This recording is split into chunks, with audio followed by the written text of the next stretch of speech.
Hi, everyone. I'm Ann Hyde from the University of Oklahoma. I'm editor of the Western Historical Quarterly, and I want to welcome everyone to not exactly Albuquerque, but to the 2020 Western History Association Presidential Address. And I'm going to be introducing my longtime friend, history department colleague, and now dean, in a reasonably brief way, and that's quite a challenge. So Dr. and Professor and Dean David Wrobel has done a lot, traveled far, and published a ton in the heart of our field as a scholar of the North American West, regionalism, American thought, culture, and literature, and the progressive era. I've known David since the early 1990s, for sure since an August PCB AHA meeting at San Francisco State 24 years ago. And we've been intellectual buddies since then. I wrote an essay for a book that he and Mike Steiner put together in 1997. And we've been sharing conference panels, bar seats, picnic benches, WHA committees, and now classrooms, tables and bars, library tables, and Zoom screens at OU. He's been writing letters of recommendation for me and me for him for 2 decades. Maybe it's the accent, but he really can convince people to take on and finish all kinds of tasks, including this introduction. After getting a BA in history and philosophy at the University of Kent in Canterbury, England, David did his graduate work at Ohio University, where he got an MA in 1987 and a PhD in 1991. Then he had some jobs. Small places like Hartwick College and the College of Worcester doing time as a visitor. He ended up at Widener University in Chester, Pennsylvania, and he got tenure there before he moved to UNLV, where he spent 11 years. Meanwhile, he published some books.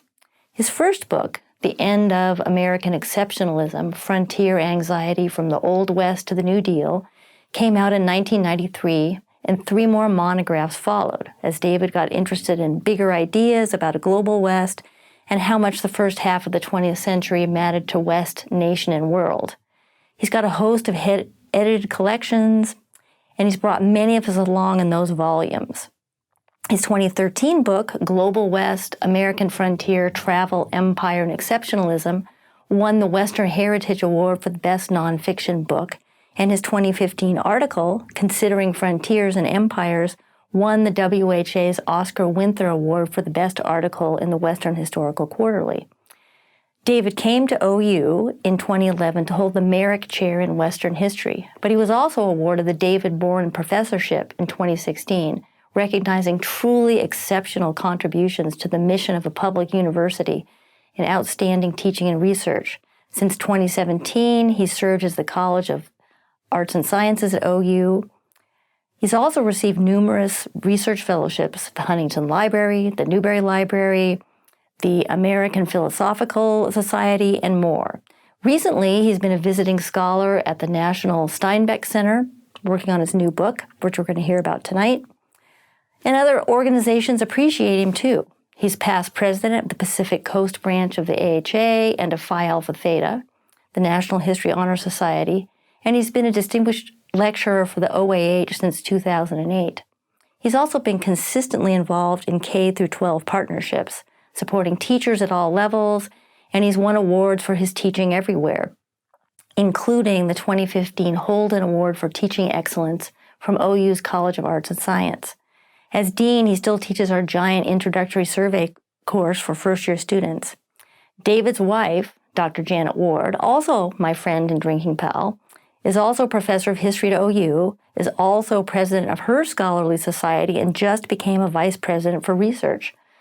I might wonder what they talk about at home, but I know it's about Leo the Golden Retriever, escapee extraordinaire, a new puppy, and 3 teenagers, Davy, Miranda, and Ethan, who are all quarantining carefully to take care of Janet's 93-year-old dad. So it isn't just the accent. David feeds dogs, children, and graduate students on the sly, so they follow him around. He's also a competitive guy. He plays high-level competitive doubles tennis. He regularly hurts unsuspecting people at WHA meetings with friendly racquetball or tennis games. But knowing all this, I came to OU in 2016 when the WHA decided to move the Western Historical Quarterly from Utah State University, where it had been for 50 years.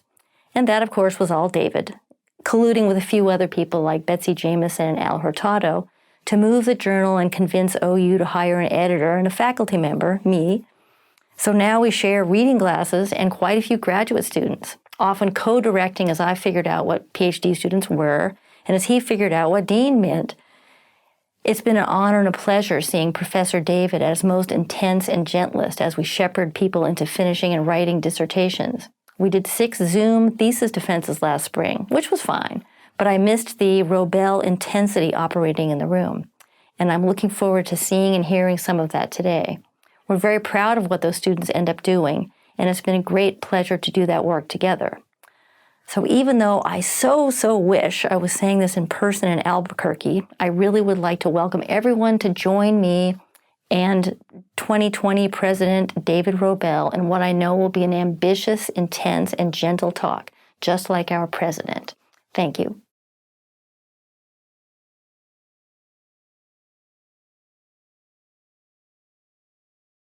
First, I'd like to thank the Western History Association, all of you, for allowing me to serve as your president. This is one of the greatest honors of my professional career and of my life.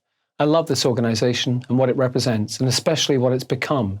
Its growing diversity, its inclusiveness, its increasingly unhierarchical structure, and its genuine friendliness. We're bound together in ways that most members of professional organizations are not, and we need to cherish those ties. Before I begin my main remarks, I'd like to offer some very sincere and heartfelt thanks. Anne Hyde, thank you for your kind and generous introduction, for being such a wonderfully considerate colleague and friend, for your superb editorship of the Western Historical Quarterly, and for your deep devotion to both the WHA and the AHA. The late Martin Ridge, WHA president from 1986 to 1987, because of you, I came to the Huntington Library for the first time in 1990, and it became a home for me. You let me house sit during the summers in the 1990s, and you didn't need anyone to house sit. You did so much for me behind the scenes, but you never let me know you'd helped. You were too humble to take credit for all the good you did for so many people. Martin will be learning from you for a long, long time. Peter Blodgett, H. Russell Smith Foundation Curator of Western American History at the Huntington Library. My journey in the archives began in 1990 with your guidance, and you've been a brilliant guide ever since. For every book, your selfless service to and support for so many scholars of the West has been one of the field's greatest foundations. We're all in your debt. Elaine Nelson, you're an extraordinary executive director, and the guidance you provided me and that you provide the WHA every day cannot be complimented too enthusiastically or too often. Thank you for leading our organization, and thanks to the wonderful WHA staff team. Junji Schaaf, the energy, the passion, and the purpose that you've brought to your role as chair of local arrangements has been truly exceptional. Your service to the WHA and to the field has been extraordinary. Thank you, and thanks to the local arrangements committee that you've led. Amy Lone Tree, Laurie Flores, and Liesl Carr-Childers, program committee co-chairs, you are brilliant leaders. You've put together a program that lays the foundation for the WHA's next 60 years.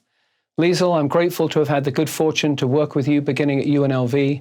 Liesl, Laurie, Amy, I'm so fortunate for your guidance of our outstanding program committee in the construction of this year's wonderful program.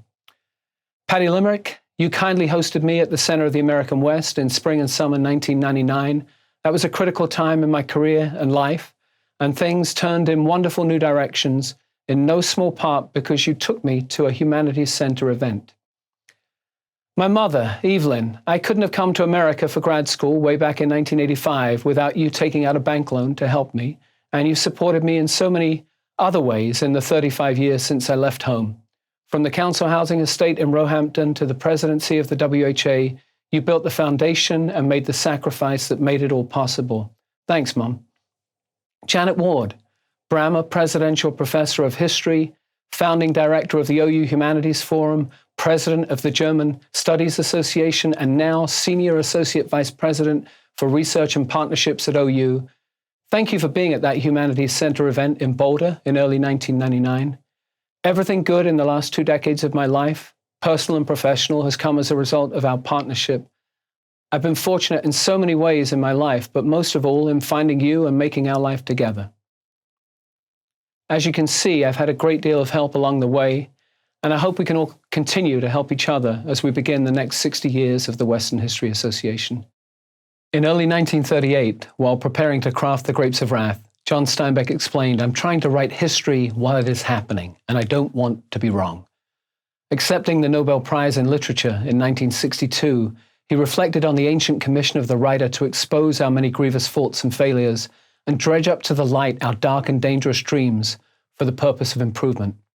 I've thought about these words in recent years as my attention has turned to Steinbeck's writing as a window onto the West and the nation in the middle third of the 20th century, the era from the New Deal to the Great Society, the second American age of progressive reform.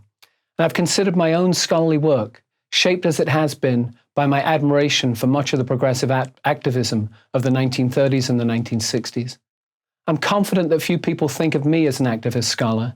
I've spent the last 3 decades writing about the West in American and global thought and culture, offering relatively gentle, moderately prescriptive, yet hardly manifesto-like exhortations of how understanding the Western past can help us navigate the difficulties and complexities of the present. Mine has been a sort of history as a rearview mirror approach, acknowledging that our field is not a predictive science, but that it can inform present thinking and policy by illuminating past actions, processes, and consequences. Paddy Limerick kindly devoted time some years ago to expunging the perhapses and maybes from my work, the cautious qualifiers that have situated me squarely in the realm of moderation rather than that of bold assertion. She was not entirely successful. Now, I'm insisting that John Steinbeck's words and works mattered in his lifetime and that they should matter now for people who care about the West and America more than a half-century since his death. Those words matter in an era that encapsulates and exacerbates the fault lines that divide our nation in ways we've not seen since the 1930s and 60s. My sensibilities as a scholar of the West and of American thought and culture have helped me appreciate Steinbeck's positive and purposeful contributions to the regional and national past, as well as acknowledge his faults and failings and limits as a guide. Given my infamous, even inexplicable passion for the history of historical writing, I might have chosen to use Steinbeck's writings as a lens to illuminate the historiographical twists and turns in our field, from the frontier thesis and regionalism to global frameworks and settler colonialism.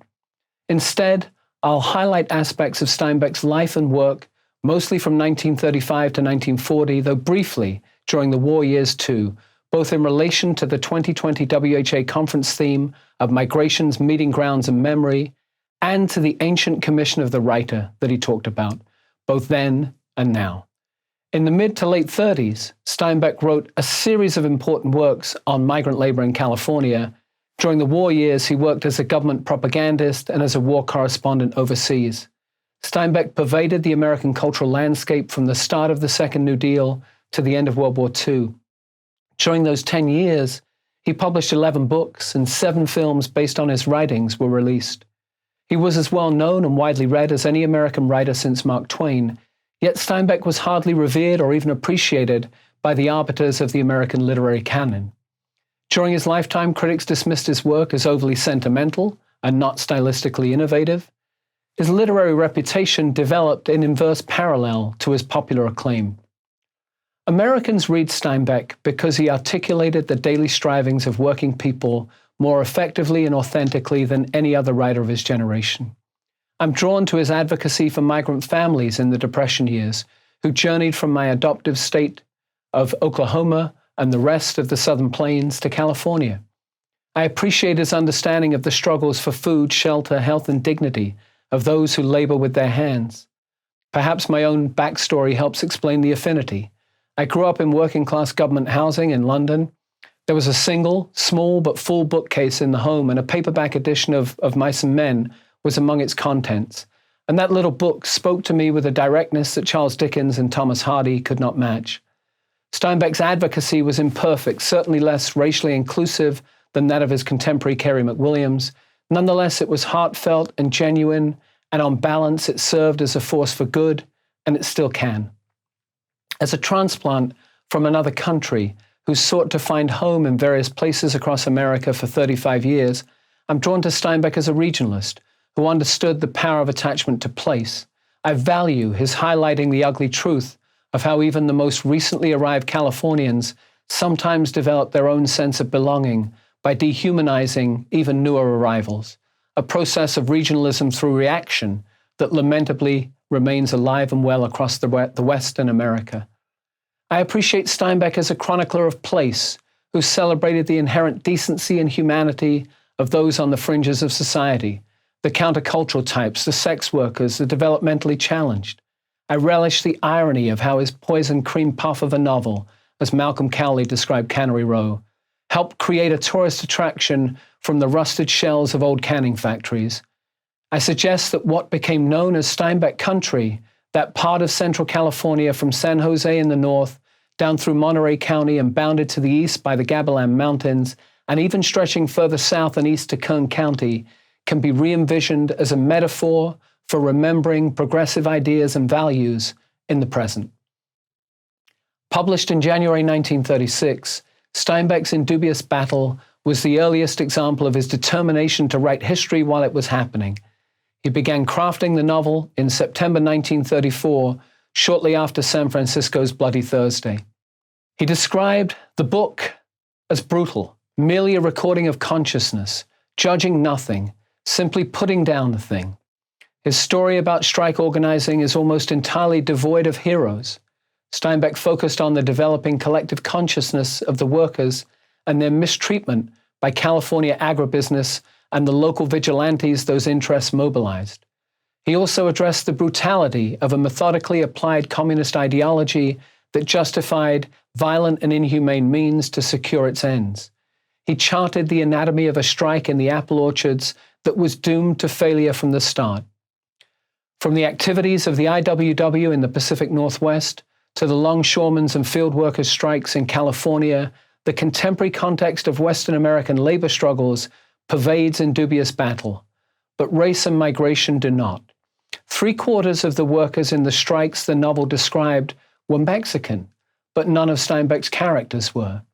We don't learn about the efforts of the Filipino Labor Union in the Salinas Valley in 1934, affiliated for just a single week in late August, the precise moment when Steinbeck, whose hometown was Salinas, began working on the book, affiliated with the mostly white Salinas Vegetable Packers Association. The mob violence directed against the FLA in September and the positive resolution of the strike that the FLA managed to achieve later that month received no mention in the novel. Nonetheless, Dubious Battle was successful, and in the wake of its success, the San Francisco News invited Steinbeck to write a series of articles on the Oklahoma families, migrant families, who were in California.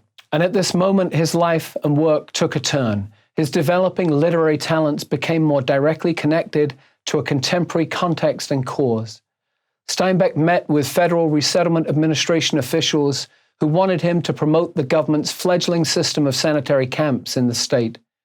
Steinbeck toured the migrant camps in the San Joaquin Valley, and what he witnessed shocked him out of his developing literary stance as a neutral, non-teleological observer. Teleology is the study of final causes, the analysis of ultimate purpose or design as an explanation for natural phenomena or human behavior.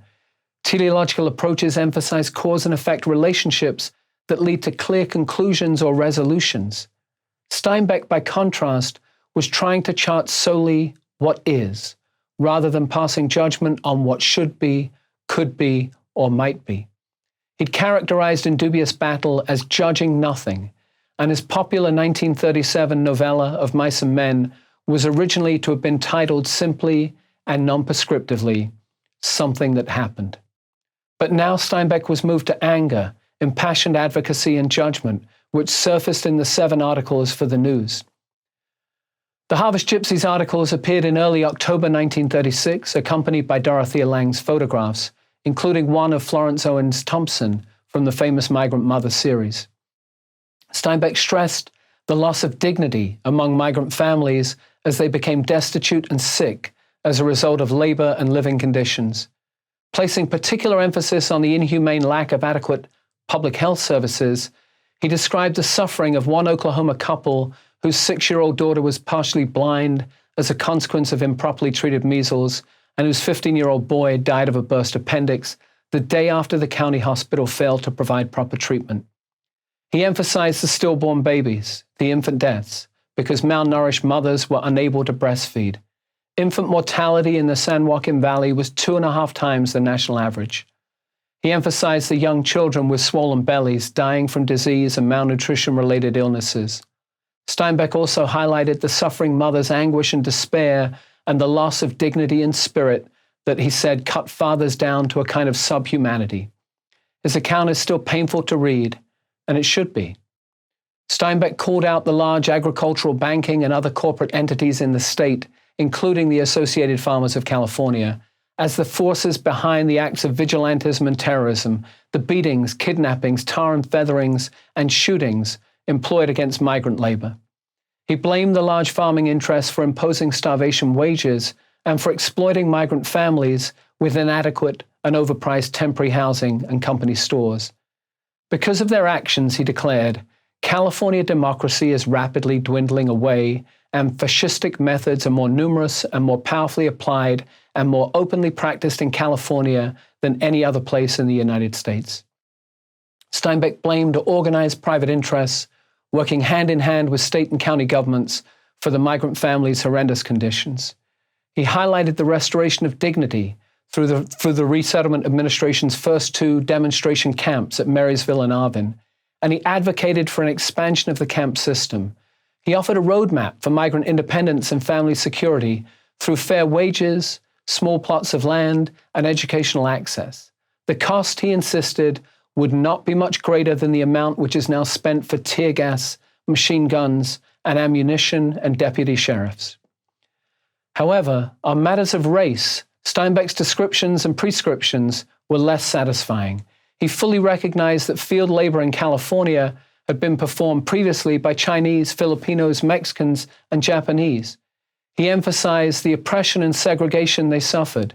He reminded readers that the success of the Chinese and then the Japanese as agricultural producers had made them targets of violence and deportation, and that Mexican laborers' efforts to organize had been met with, he said, vigilante terrorism and savagery unbelievable in a civilized state, and with systematic deportation. Steinbeck clearly understood and disavowed the racism and xenophobia that were the bedrock of California agriculture. However, Steinbeck also contrasted foreign migrants and the Dust Bowl refugees, exhibiting in the process the racial blinders that accompanied his Jeffersonian agrarian myopia.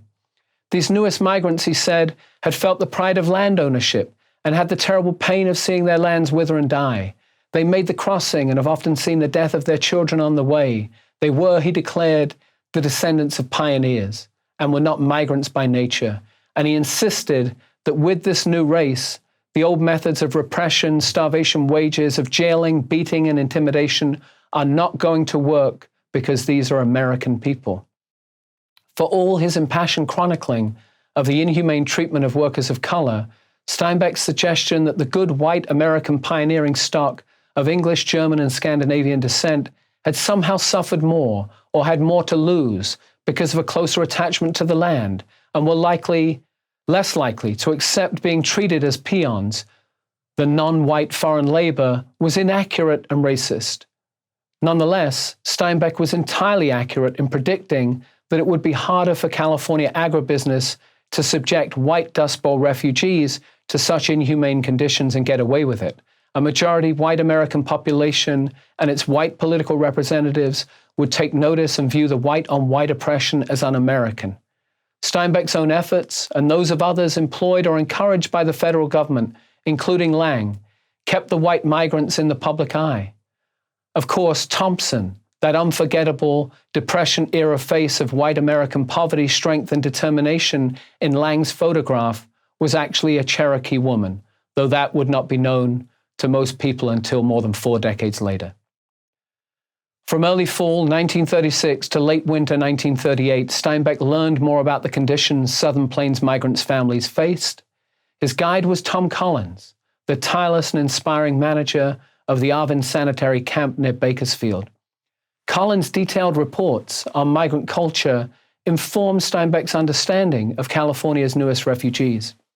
Steinbeck's travels to migrant squatter camps and employer-owned farm camps, as well as the FSA camps, with Collins and others, including life photographer Horace Bristol, helped him appreciate the migrants' daily struggles for work, food, health, and safety. During 18 months of research on, immersion in, assistance to, and advocacy for Southern Plains families, Steinbeck, the New Deal Democrat, became an activist author. In February, Steinbeck wrote to a friend that there were 5,000 families starving to death in the interior valleys. Not just hungry, he said, but actually starving. He explained that the government was trying to provide food and medical assistance, but its efforts were being sabotaged by the utilities and banks and huge growers, who he described as fascists and murderers. He made the trip to flooded Nipomo and Visalia in late February and early March. His experience there helping the migrants proved another pivotal moment in his awakening, leading him to declare, "I want to put a tag of shame on the greedy bastards who are responsible for this." This anger and frustration colored his article, Starvation Under the Orange Trees, which he concluded with the damning rhetorical question, "If you buy a farm horse and only feed him when you work him, the horse will die. Is it possible that this state is so stupid, so vicious, and so greedy that it cannot feed and clothe the men and women who help to make it the richest area in the world?" At the end of May 1938, Steinbeck began the 100 days of writing over 5 months that produced The Grapes of Wrath. He kept a daily journal that's filled with an obsessive urgency, uncertainty, and occasional hope that he was creating a literary work to match the significance of the contemporary crisis he was chronicling. The challenge was to convey the full horrors of the migrants' plight while emphasizing their strength, dignity, and humanity in the face of desperate poverty and terrible misery. He needed to achieve all this while illuminating experience through a non-teleological lens, telling what is, non-judgmentally. This is reflected again and again in the novel, in Jim Casey, the former preacher who no longer preaches, but who right up to the moment he's slain, gently implores people to act decently toward each other. In Tom Joad, a parolee who kills for the second time and then, as Casey reincarnated, becomes the living embodiment of humanity's best impulses towards the brutalized, hungry, and downtrodden. In Rose of Sharon, whose milk-laden breast gives life to a dying stranger after she delivers a stillborn baby, an ending Steinbeck steadfastly refused to alter significantly, insisting that the giving of the breast has no more sentiment than the giving of a piece of bread. However, Steinbeck's method did not make him a neutral observer of the events in California. His unequivocal support for labor was evident in his letters in John Barry's San Francisco News column, Ways of the World, that July. Barry had asked Steinbeck if he would participate in a non-partisan forum of labor and business representatives for the purpose of ending recent strikes. Steinbeck wrote, "I'm afraid of that word non-partisan." He insisted that he was completely partisan, explaining that every effort I can bring to bear is and has been at the call of the common working people to the end that they may eat what they raise, wear what they weave, use what they produce. When The Grapes of Wrath was published in April 1939, Steinbeck dedicated it to his wife Carol, who willed this book. She also critiqued, edited, titled, and typed it. And he also dedicated it to Tom Collins, who lived it. Steinbeck charted the Joad family's displacement, exodus to California, and evolving group consciousness, which he called the movement from I to we. His epic saga of their struggle to survive immediately became a bestseller, refocused the nation's attention on the migrant suffering, and accentuated the death of the dream of the Far West as a promised land. Continuing the theme of man's inhumanity to man, Steinbeck captured the contours of racism that white Oklahomans expressed at home and experienced in trying to find home in the meeting grounds of California. He emphasized how their sense of place was formed in part through their experience of conquest and settlement. Writing, "Grandpa took up the land and he had to kill the Indians and drive them away. But when the Joads, driven away themselves by the banks and the tractors, reach California, they become the new targets, as evidenced in the casual comment of one service station attendant to another, 'Them goddamn Okies got no sense and no feeling. They ain't human. A human being wouldn't live like they do. A human being couldn't stand to be so dirty and miserable. They ain't a hell of a lot better than gorillas.'" This was Steinbeck's pen, but it was not Steinbeck's voice, as he highlighted reactive regionalism. Steinbeck's depiction of the conditions in Oklahoma and California led to a backlash from conservative politicians and business interests. Oklahoma critics emphasized the book's vulgarity, irreverent treatment of religion, lionizing of those who fled rather than those who remained, and its depiction of the state as a barren, poverty-ridden wasteland, all at a time when leaders were trying to attract business investment. Congressman Boren famously declared the book a lie, a damnable lie, a black infernal creation of a twisted, distorted mind. California critics rejected Steinbeck's depictions of the mistreatment of migrant families and workers by agribusiness interests, and his positive treatment of federal efforts to assist them through the camp system. Steinbeck, vilified as a liar, a communist, and a Jew, was deeply troubled by the backlash, especially by the lies the Associated Farmers spread in newspapers that the Okies resented and rejected his depiction of them, hated him, and wanted to kill him. Newspapers in California published contrived testimonials from Okie migrants rejecting the novel and emphasizing their good treatment by California growers.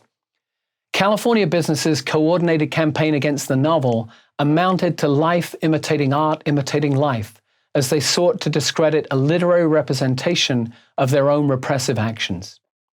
Steinbeck had predicted as much when he insisted that all the verses and the music to the Battle Hymn of the Republic be printed inside the covers of the novel, explaining that the fascist crowd will try to sabotage this book because it is revolutionary, adding that the Battle Hymn is American and intensely so, and would help undermine their efforts to apply the communist label to the book. Literary scholar Christopher Bowman's recently gathered evidence from the newspapers published by the residents of the Farm Security Administration camps demonstrates their deep appreciation for Steinbeck's efforts. Those sources demonstrate that the novel was widely read, even in the Arvin Sanitary Camp, despite the Kern County Library's ban on the book. Long waiting lists formed to borrow The Grapes of Wrath from camp libraries. The work was discussed in camp resident reading groups and even read in its entirety to groups of residents. Their response was overwhelmingly positive and reflected an appreciation for the author who had come to know them and understand the struggles that they faced. Pressure from migrants in the Farm Security Administration camps actually helped determine where in the Central Valley John Ford's and Darryl Zanuck's powerful movie adaptation of the novel was shown, including early screenings in Tulare and Visalia in March 1940. The editor of one of the camp newspapers even referred to the camp residents as "we the Jodes," demonstrating the affinity they felt with Steinbeck's portrayal. What played out in the wake of the book's publication and the movie's release constituted one of those pivotal moments in the nation's history when a literary work strikes a chord that encapsulates the core fault lines of the time so thoroughly and so forcefully that it makes history while chronicling it. The Grapes of Wrath was aimed at the conscience of the white, middle-class American reading public at a time when that audience was beginning to grow bored of the struggles of the poor. And the weight of evidence fell on the side of Steinbeck's truth. McWilliams's searing indictment of California agribusiness factories in the field was published in June 1939, and it reinforced the reality that field workers and their families were being oppressed, abused, and starved by the Associated Farmers, who, like Steinbeck, McWilliams described as fascist. However, McWilliams provided far fuller coverage of the exploitation of Chinese, Japanese, Filipino, and Mexican labor. Structuring his narrative around the long history of worker exploitation by California agribusiness, McWilliams didn't even address the Dust Bowl migration until the end of the book. For Steinbeck in the Harvest Gypsies articles and in The Grapes of Wrath, that longer, racially diverse history was a prelude to the white migrant story. Further validating Steinbeck's account of the exploitation and oppression of white migrant families, Bristol's photographs, taken during his travels with Steinbeck in the winter of 1937 to 38, appeared, along with some by Lang, in the April 1939 issue of Fortune magazine and in Life magazine in June. Bristol's images were used during the casting and costuming of the Grapes of Wrath movie, which also drew heavily on Tom Collins' expertise. Further augmenting the weight of positive opinion behind Steinbeck's novel, a second Life article appeared in February 1940, featuring Bristol's Jodes and the movie's characters side by side with the telling title, Speaking of Pictures, These by Life Prove Facts in Grapes of Wrath. The movie was released to great critical acclaim and drew large audiences. A Grapes of Wrath evening, a benefit concert at New York City's Forest Theater in early March 1940, featured Pete Seeger, Lead Belly, Aunt Molly Jackson, and Woody Guthrie. Meanwhile, Steinbeck's novel directed national political attention on the migrants' misfortune. From late 1939 to early 1940, Robert La Follette's Senate Investigatory Committee held hearings on the conditions in California. FDR expressed his appreciation for Steinbeck's treatment of the migrant struggle in a radio address in January. Eleanor Roosevelt affirmed the novel's accuracy when she toured California in April. Steinbeck received the Pulitzer Prize for the novel in May, and Woody Guthrie's Dust Bowl Ballads album was released that July and featured the 7-minute, 2-part musical synopsis of the movie Ballad of Tom Joad. These developments contributed to the growing consensus that the Southern Plains migrant families needed and deserved sympathy and assistance. Lang captured this sentiment brilliantly, and ironically too, in her photograph of a large billboard in the San Joaquin Valley for the movie playing in Modesto, with the billboard itself serving as a physical windbreak for a migrant pea pickers camp located right behind it. While the Grapes of Wrath proved successful in the court of public opinion, Congress in the early 40s failed to pass the La Follette Committee's bill to counter oppressive labor practices. California agribusiness crushed the Congress of Industrial Organization affiliated United Cannery, Agricultural, Packing, and Allied Workers of America, which included many formerly independent Mexican and Filipino unions. The larger enterprise of securing humane conditions and decent wages for the state's agricultural workers across color lines remains ongoing. The fortunes of the Southern Plains migrants improved because of government subsidies for the defense industry, which provided hundreds of thousands of new jobs in the 40s, but systematic racism remained firmly in place during the war years, as they enjoyed far greater access to those employment opportunities than workers of color.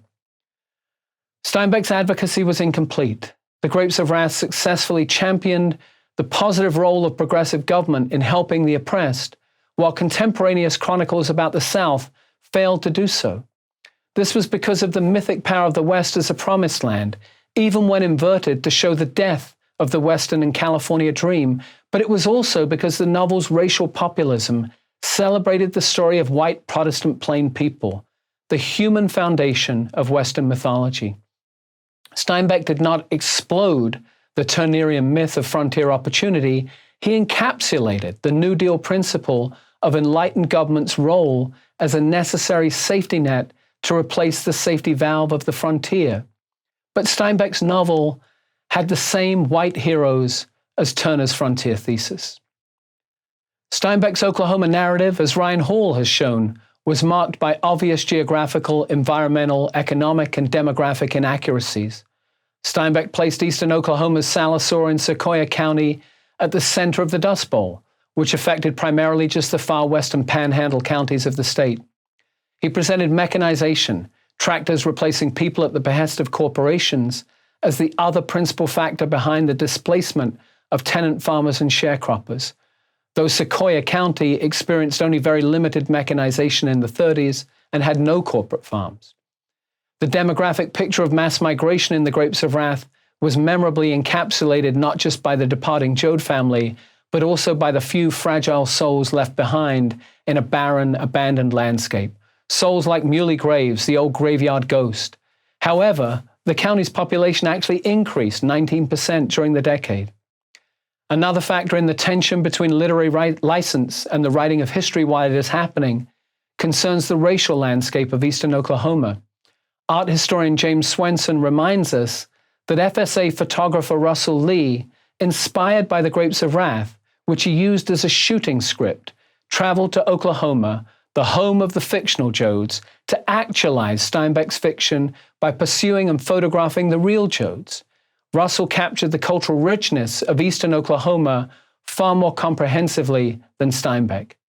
Lee's June 1939 photographs of the economically distressed Native American and African American residents of Sequoia and nearby counties, each group constituting approximately 10% of Sequoia County's population, as well as the poor white residents, presented a more accurate and diverse picture than Steinbeck. World War II ended the white migrant crisis, but not the larger problem of mistreatment of agricultural workers. The war also serves as a noteworthy coda to Steinbeck's racial attitudes during this period. In early December 1941, in the wake of Pearl Harbor and the declaration of war against Japan and Germany, Steinbeck sent a memo to FDR recommending a precise course of government action toward Japanese origin people on the West Coast involving the use of a loyalty test. He contended that the vast majority of Issei and Nisei were unquestionably loyal to the United States and would help identify those who were not, and that anyone who was not loyal would on principle refuse to take the test and could be interned or deported. The plan was far from perfect. The administering of a loyalty test exclusively to any particular racial group or national group was and remains thoroughly undemocratic. Nonetheless, Steinbeck became the first American writer of note to oppose relocation and internment, and he had tried to lead the president down a better path before the policy was put in motion. From April to July, the Salinas rodeo grounds were used to confine nearly 4,000 Nisei before they were relocated to more permanent camps. Soon after the United States entered the war, Steinbeck entered the service of the government. However, even in that role, he'd pay a price for his social advocacy and adherence to the ancient commission of the writer. As the War Office investigated him for radicalism, interviewing his friends, acquaintances, and neighbors about his actions and associations in the 30s, Steinbeck served his country as a war propagandist. In 1942, his novella play The Moon is Down was published, and it charted resistance to the Nazi invasion in Scandinavia. The work was distributed by resistance movements and translated into the language of virtually every Nazi-occupied European country. Steinbeck received an award from the King of Norway for bolstering the morale of the citizenry, and Warner Brothers paid a staggering $300,000 for the movie rights. At FDR's urging, Steinbeck traveled to Air Force bases around the United States to observe the training of pilots, navigators, bombardiers, and gunners, and he wrote Bombs Away, the story of a bomber team. Meanwhile, Steinbeck passed his Army physical, but his request for officer rank in Army Air Force intelligence was denied, and the Monterey Draft Board made it difficult for him to secure the necessary passport papers from the War and State Departments for his travels as a correspondent. On June 3, 1943, Steinbeck departed on a troop ship for England in the employ of the New York Herald Tribune. His wartime dispatches, 85 in total, from England, North Africa, and Sicily, appeared in the Herald Tribune between June and December 1943 and were syndicated in newspapers all across the country, except for Oklahoma, as well as in Australia, New Zealand, and South America. Ernie Pyle said of John Steinbeck, "We have no other writer so likely to catch on paper the inner things that most people don't know about war." Steinbeck had been on the front lines for the invasion of Italy. He returned to New York in October 1943 with burst eardrums, partial amnesia, and PTSD. Upon his return, Steinbeck began writing Cannery Row. He later recalled that a group of soldiers had asked him to write something funny that isn't about the war. We're sick of war. Based on the life of his close friend, the marine biologist Ed Ricketts, who'd influenced his non-teleological and I-to-we thinking, Cannery Row was a celebration of nonconformity. Steinbeck's treatment of an endearing collection of characters living on the edges of Monterey society might even be considered the first novel of the American counterculture. In the work, he refers to Mac and the boys, the self-defined social outcasts, as the virtues, the beatitudes, the beauties. Their nonconformity is matched in the novel's form, which is hero-less, plotless, and thoroughly non-teleological, marked by the infinity of possibility, by unrelated, irrelevant details, sometimes running in one direction and leading to unfortunate consequences that are so unintended as to throw into question any sense of causality, order, or even purpose. Yet Steinbeck draws the reader into the world of Cannery Row as a full participant and establishes a morality and human decency amidst the chaos. Like the Central Valley in The Grapes of Wrath, the Monterey of Cannery Row is an incomplete portrait of a diverse racial landscape. Connie Chang rightly cautions us that Steinbeck pays little attention to a huge segment of the Cannery Row population, the immigrants who labored in the fish plants and plied the local waters, and the relationships that they forged. Similarly, Laurie Flores reminds us that the ways in which Salinas and California built their wealth on the backs of farm workers during the 20th century, particularly Latino ones, are often glossed over in tourist-driven historical narratives of places like Steinbeck country. But Steinbeck in turn would not have recognized the idealized re-envisioning of his regional landscape. While he failed to capture the full cultural richness and racial diversity of his California settings, Cannery Row is far more realistic than romantic in portraying Monterey. It was hardly the kind of book the Tourist Bureau would have welcomed. Yet over time, the place he depicted became a major tourist destination, and counterintuitively so, in part because of his gritty and compelling, albeit incomplete, picture of life at its ragged fringes. Steinbeck had spent most of the 1940s and 50s in New York when he decided to travel across the country in 1960 with his dog Charlie. During that famous trip, he visited the Monterey Peninsula and was shocked by the nearly unrecognizable place he'd unwittingly helped create. They fish for tourists now, not pilchards, and that species they're not likely to wipe out, he wrote. Steinbeck reflected sadly on his visit to Monterey. My old friends, he said, wanted me gone so that I could take my proper place in the pattern of remembrance, and I wanted to go for the same reason. Tom Wolfe was right, Steinbeck concluded. You can't go home again because home has ceased to exist except in the mothballs of memory. Still, the mothballs of memory have their value, and Steinbeck is worth remembering in our own fraught time. The Depression years are vital to understanding the struggles between liberals and conservatives over the role of the federal government that still dominate American politics. The government stepped in to help the nation's poor, hungry, and sick on a scale never previously undertaken, and spent more per capita in the West than in any other region. The New Deal programs were inspired, supported, and promoted by artists, musicians, actors, and writers, such as Steinbeck, who believed he had a moral responsibility to use his pen in the service of humanity. That purposeful alignment between progressive federal mission and responsibility and the ancient commission of the writer is worth celebrating and emulating. In our own age, marked by the displacement of millions of people globally, when migrants and refugees are feared, dehumanized, and demonized by some national, state, and local leaders, rather than welcomed, supported, and appreciated, it wouldn't hurt to recall the plight of those displaced migrants from the southern plains who were the subjects of Steinbeck's pen and Lang's and Bristol's cameras. But we should not forget that they were an unrepresentative fragment of a larger, more diverse, and continuing story of oppression and dehumanization of migratory agricultural workers in the garden of the world and across the West that demands our attention and advocacy today. From 1935 to 1945, John Steinbeck struggled mightily to expose our many grievous faults and failures. While more progressive than most of his contemporaries on matters of race, his emphasis on the white Southern Plains migrants obscured the struggles of workers and families of color.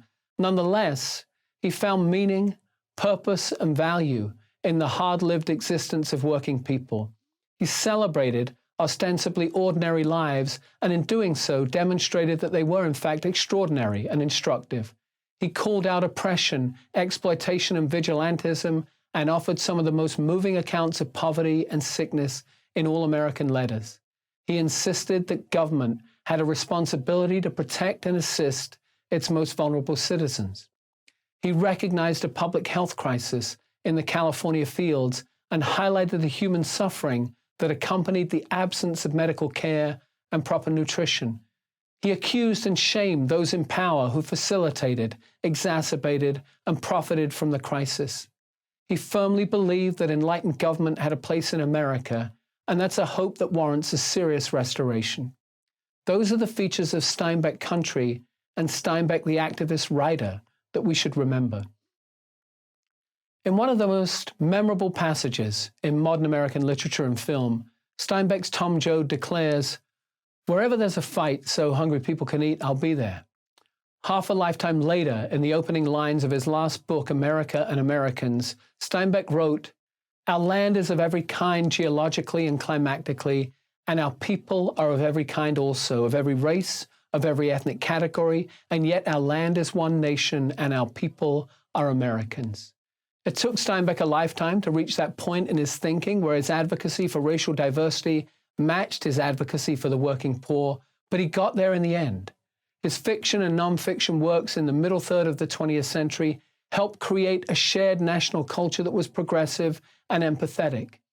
In the better part of a lifetime since his passing, it seems that a large part of the national populace has fallen away from that understanding of national strength through diversity, and the national preoccupation with the middle class has long thrown a veil over the suffering of the poor.